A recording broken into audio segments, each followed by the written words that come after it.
l'événement majeur de ces derniers jours, c'est l'élimination de Ben Laden par les troupes spéciales américaines.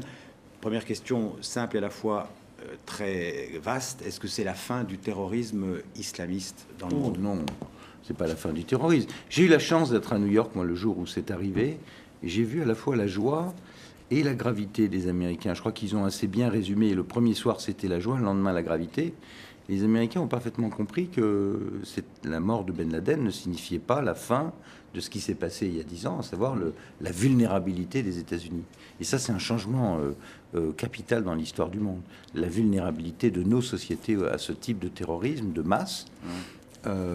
Non, c'est pas la fin du terrorisme. Ce qu'il faut souhaiter, surtout au vu de ces révolutions arabes, de ce qu'on a appelé le printemps arabe, c'est-à-dire des gens qui descendent dans la rue pour demander simplement de la dignité et de la liberté, ces gens, ces millions de gens, dans beaucoup de pays, dans la totalité des pays arabes, aucun de ces personnes ne se réclamait de Ben Laden, voire même du wahhabisme, de l'islamisme radical. On a des révolutions qui sont essentiellement à la base pacifiques et qui sont des révolutions qui ne veulent pas être islamistes. Et de ce point de vue, il faut souhaiter que la mort de Ben Laden mettre fin à ces 10 années qui ont commencé le siècle, qui ont été des années d'horreur. Septembre 2001, c'est les tours, puis l'Afghanistan, puis l'Irak. C'est 10 années de guerre totalement stérile, des centaines de milliers de personnes qui sont mortes.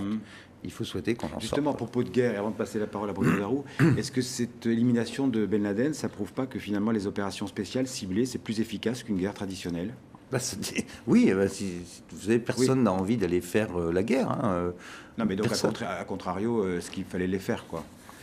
Vous êtes en train de parler de quoi? De l'Afghanistan? Il fallait bien aller en Afghanistan renverser le régime taliban qui avait abrité Al-Qaïda et Ben Laden. C'est de là qu'étaient partis les attentats contre les tours de New York, contre le Pentagone.